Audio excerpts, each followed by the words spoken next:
I'm Robert E. Coppage III. I'm an actor, writer, director, producer, community activist, and I'm from Wyandotte County, Kansas City, Kansas.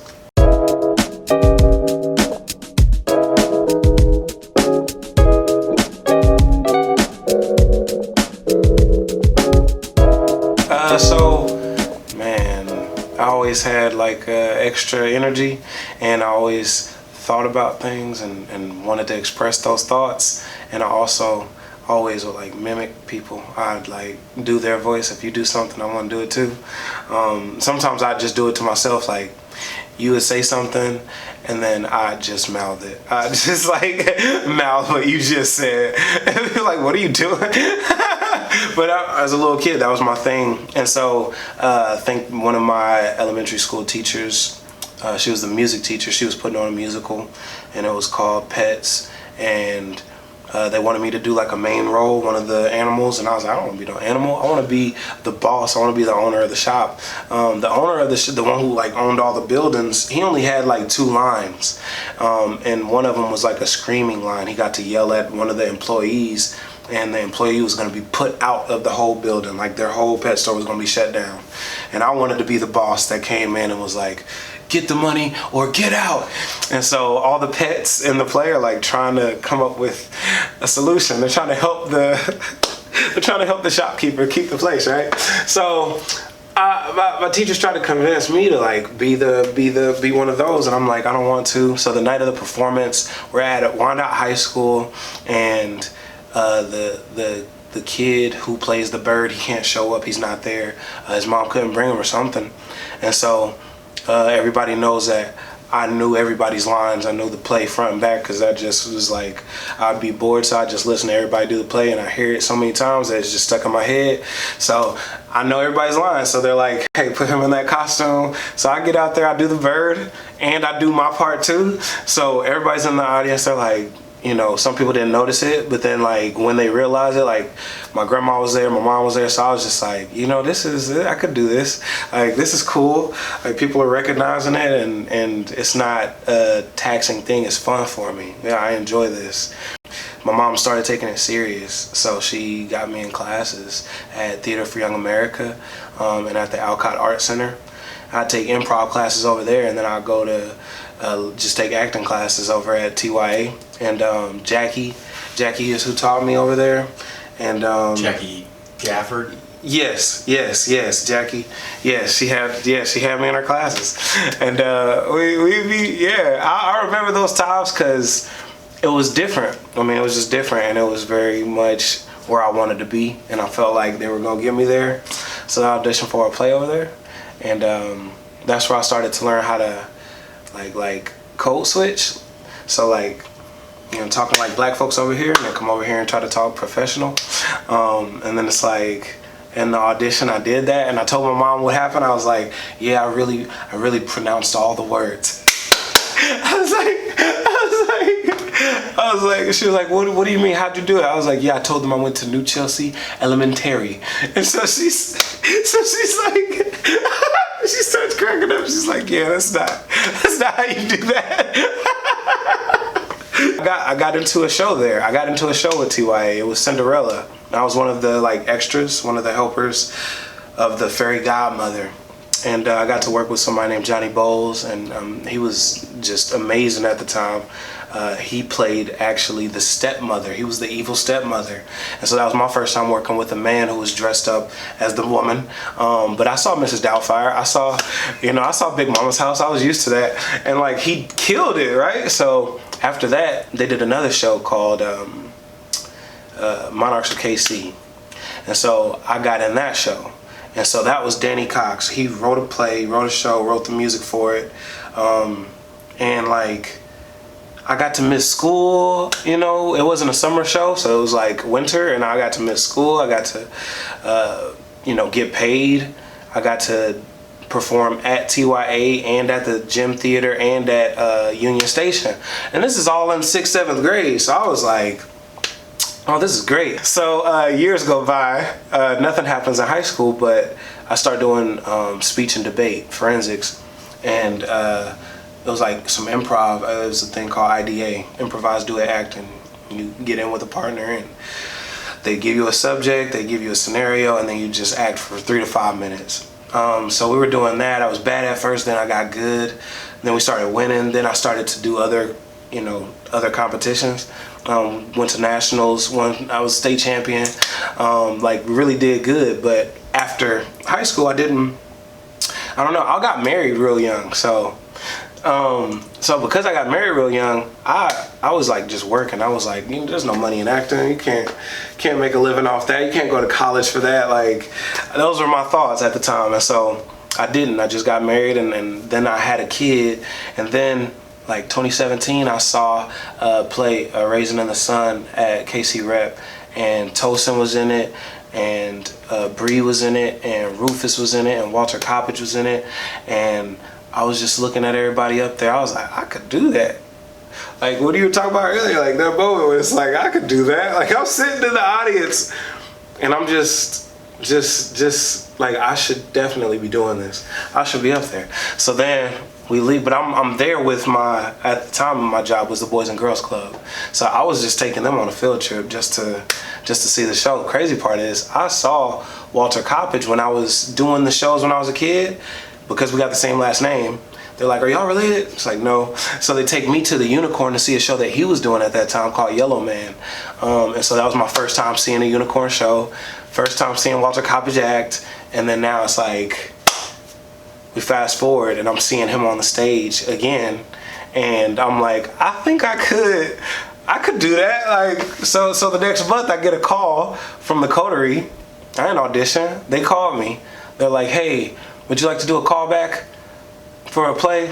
I'm like, yeah, but how'd you get my information? They're like, might have been on file. I'm like, the last time I did anything in Kansas City, I was like 12 years old. They're like, it was probably from back then. I was like, oh wow, that's crazy. So I go up there, I go to the callback, and then I was working with Granville. And so we had some good chemistry in there. He's Wyandotte as well. He actually went to Sumner, which is where I went to high school. So we had good chemistry, worked well, and he ended up being my dad. And from there, I just kept on going. I didn't want to stop. I just was like, hey, where's the next thing? Where's the next thing? Where are y'all auditioning at? Are you going to work on something next season? What else is going on? Where could I find something? Because I didn't want to stop after that. I was like, I realized that, like, once you, like you can sit back and want something all for as long as you want, but when it's in your face and you have an opportunity, you got to jump on it. You got to take advantage, and then you have to like stretch it. Like, that's the reward for working, is like more work. So you got to be ready for that. So that's what happened, and that's where I'm at right now. I'm happily there. Wow. Yeah, it's crazy. So it's like in that with Danny Cox was George Forbes. Johnny Bowles was in that one too, and Lynn King. And it was like, Lynn taught me so much, and she probably don't even remember that. She's been teaching for years, but I was in that show when I was a kid, and she used to teach me about the stretches that you need to do with your face before you go on stage. Like, what? I didn't know I was supposed to. I didn't know I was supposed to move my mouth around, move my tongue around.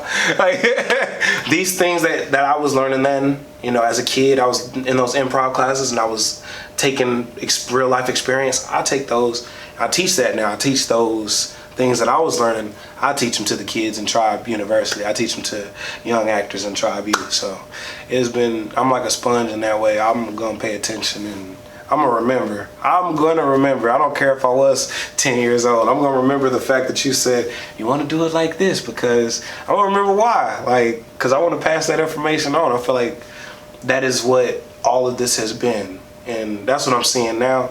It don't feel like I'm 30 years old. It just feels like I'm just here.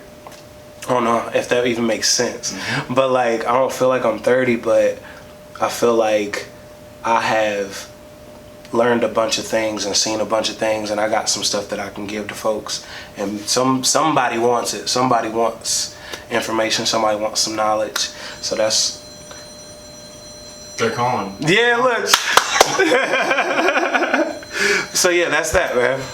Back in the end of 2018, me and my then partner Crystal, we we were working as comedians. We were doing improv at Comedy City, and we saw that, I really noticed that we were all basically a bunch of class clowns backstage waiting to go and perform. And the thing was, we were only getting $10 per performance. I didn't like that, because we were giving our all for like an hour and a half, and I just felt like there are people who are here who do this at an expert level, and they're really good, and they deserve to be paid very well for that.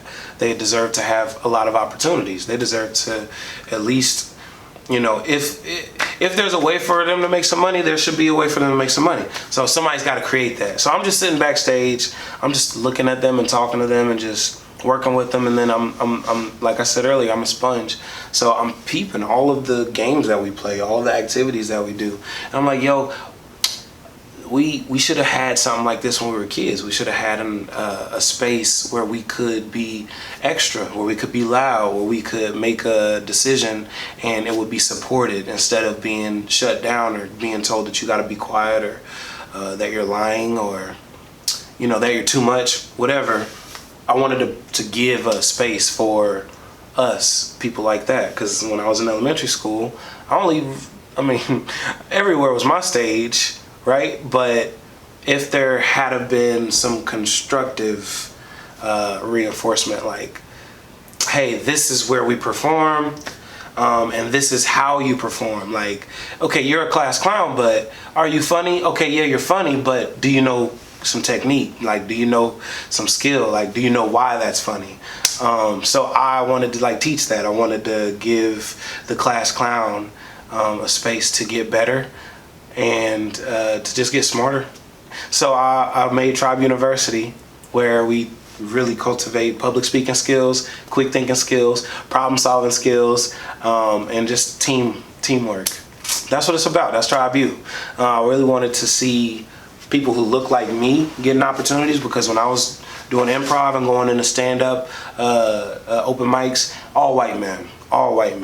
And so I was like, man, we're funny. We're funny too, and women are funny too. So what if we had some more spaces? So when I made Tribe U, I started to get calls from a lot of women, women of color. And they all just felt safer at Tribe than they would at other places. They didn't feel welcomed at other places. They didn't feel like other places were there for them. So they felt safe at Tribe. I got some really good people in my corner. I got some really good friends that I consider them family. And when I'm not feeling inspired, or when I'm not feeling like myself, there are things that they do to just remind me of really what I've already done, and what I said I wanted to do, and just who I am.